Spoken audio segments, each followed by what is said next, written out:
जय श्री राम दोस्तों। आपका स्वागत है आपके अपने YouTube चैनल विनोद पटियाला में। आज मैं आप लोगों को उत्तराखंड राज्य में स्थित श्री बद्रीनाथ धाम की यात्रा पर लेकर जाने वाला हूँ। इस तीर्थ की यात्रा शुरू करने से पहले मेरी आपसे विनती है कि आप इस वीडियो को अंत तक जरूर देखें। अगर आपको मेरी वीडियो अच्छी लगे तो इस वीडियो को शेयर करें और अगर आपने मेरा YouTube चैनल अभी तक सब्सक्राइब नहीं किया है तो सब्सक्राइब भी जरूर कर लें। श्री बद्रीनाथ धाम उत्तराखंड राज्य के चमोली जिला में समुद्र तल से 3133 मीटर की ऊंचाई पर स्थित है। श्री बद्रीनाथ धाम को श्री बद्री नारायण भी कहते हैं।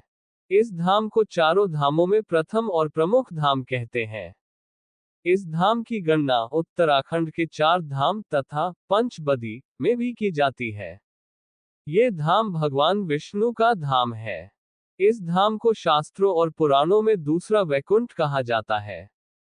एक वैकुंठ क्षीर सागर है जहां भगवान विष्णु निवास करते हैं और भगवान विष्णु का दूसरा निवास बद्रीनाथ है जो धरती पर मौजूद है। पौराणिक कथा अनुसार यहाँ भगवान विष्णु ने एक लंबे समय तक घोर तपस्या की थी।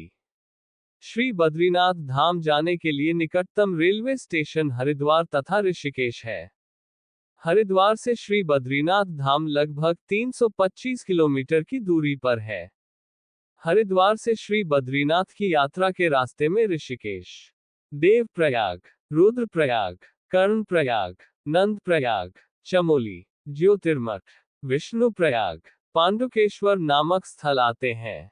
श्री बद्रीनाथ जी का दर्शनीय मंदिर नर और नारायण नामक 2 पर्वतों के बीच नारायण पर्वत के निकट अलकनंदा नदी के दाएं तट पर स्थित है।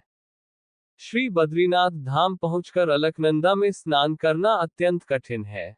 अलकनंदा के तो यहाँ सिर्फ दर्शन ही किए जा सकते हैं। यहाँ अलकनंदा नदी अपने कलकल करते बहाव से संगीत भरा वातावरण बनाए रखती है। अलकनंदा नदी के दाईं तट पर गर्म जल का एक कुंड है। इस कुंड को तप्त कुंड कहा जाता है। तीर्थ यात्रियों के लिए इस कुंड का धार्मिक महत्व है। तीर्थ यात्री श्री बद्रीनाथ भगवान के दर्शन करने से पहले इस कुंड में स्नान करते हैं। तप्त कुंड से मंदिर के मुख्य प्रवेश द्वार तक पहुंचने के लिए 90 सीढ़ियां बनी हुई हैं। मुख्य प्रवेश द्वार को सिंह द्वार कहते हैं। तप्त कुंड से सिंह द्वार की ओर 33 सीढ़ियां चढ़ने पर दाईं ओर आदि केदारेश्वर भगवान शिव का मंदिर है। एक परंपरा के अनुसार जो यात्री श्री बद्रीनाथ जी के दर्शनों से पहले श्री केदारनाथ जी के दर्शनों के लिए नहीं जा सकते, उन्हें श्री बद्रीनाथ जी की यात्रा का फल तभी मिलता है जब पहले आदि केदारेश्वर के दर्शन किए जाए। 53 सीढ़ियां और चढ़ने पर बाईं ओर शंकराचार्य जी का मंदिर है जिसमें उनकी संगमरमर की मूर्ति है। कुछ सीढ़ियां और चढ़कर मंदिर परिसर में जाने का भव्य सिंह द्वार है। श्री बद्रीनाथ मंदिर बहुत ही भव्य बना हुआ है। मंदिर का मुख्य आकर्षण सिंह द्वार है। सिंह द्वार मंदिर को एक बहुरंगी छवि प्रदान करता है। सिंह द्वार से प्रवेश करते ही एक बड़ा आंगन दिखता है। इस आंगन के मध्य में मुख्य मंदिर है।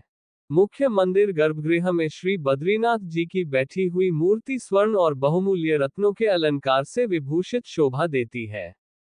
भगवान बद्रीनाथ जी की मूर्ति शालिग्राम शिला से बनी हुई चतुर्भुज ध्यान मुद्रा में है। श्री बद्रीनाथ जी के दाईं ओर कुबेर और गणेश जी की मूर्ति है। उनके सामने उद्धव जी तथा गरुड़ जी विराजमान है। उद्धव जी के पास ही चरण पादुकाएं हैं। बाईं ओर नर नारायण की मूर्ति है। इनके समीप ही श्रीदेवी और भूदेवी हैं। इस समस्त मूर्ति समूह को बद्रीश पंचायत कहा जाता है। मंदिर परिसर में कई अन्य छोटे छोटे मंदिर भी हैं। शीतकाल में बर्फ गिरने पर जब श्री बद्रीनाथ धाम के द्वार बंद हो जाते हैं तब भगवान बद्रीनाथ जी की पूजा ज्योतिर्मठ के नरसिंह बद्री मंदिर में की जाती है। श्री बद्रीनाथ मंदिर से लगभग 100 मीटर उत्तर दिशा में अलकनंदा नदी के तट पर एक दिव्य शिला है। इस शिला को ब्रह्मा कपाल शिला कहते हैं। यहाँ पर सिर्फ वे लोग ही जाते हैं जिन्हें अपने पितरों का पिंडदान करना हो। पुराणों में उल्लेख है कि यहाँ पिंडदान करने से पितरों को मुक्ति मिल जाती है। श्री बद्रीनाथ मंदिर से लगभग 3 किलोमीटर उत्तर दिशा में माना गांव है। माना गांव समुद्र तल से 3186 मीटर की ऊंचाई पर स्थित है। इस गांव का पौराणिक नाम मणिभद्र है।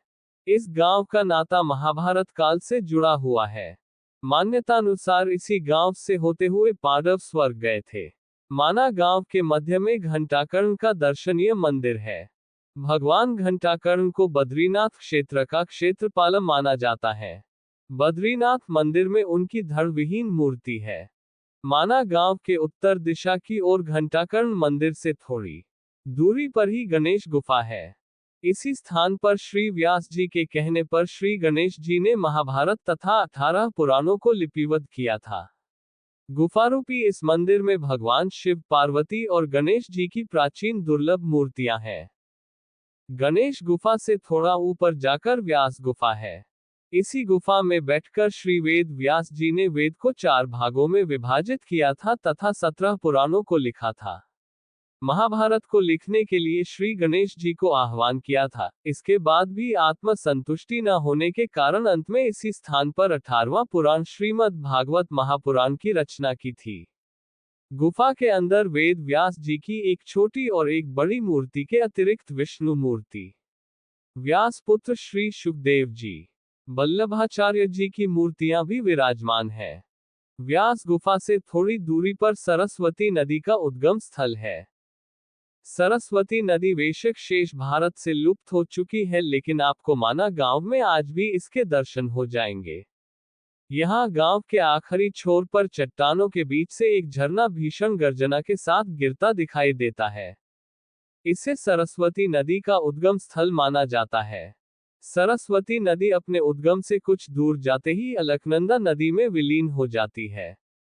सरस्वती उद्गम स्थल के नजदीक ही मां सरस्वती का भव्य मंदिर है। मंदिर के नजदीक ही सरस्वती नदी पर एक प्राकृतिक चट्टान है, जो सरस्वती नदी पर पुल का काम करती है। इस पुल को भीम पुल कहते हैं।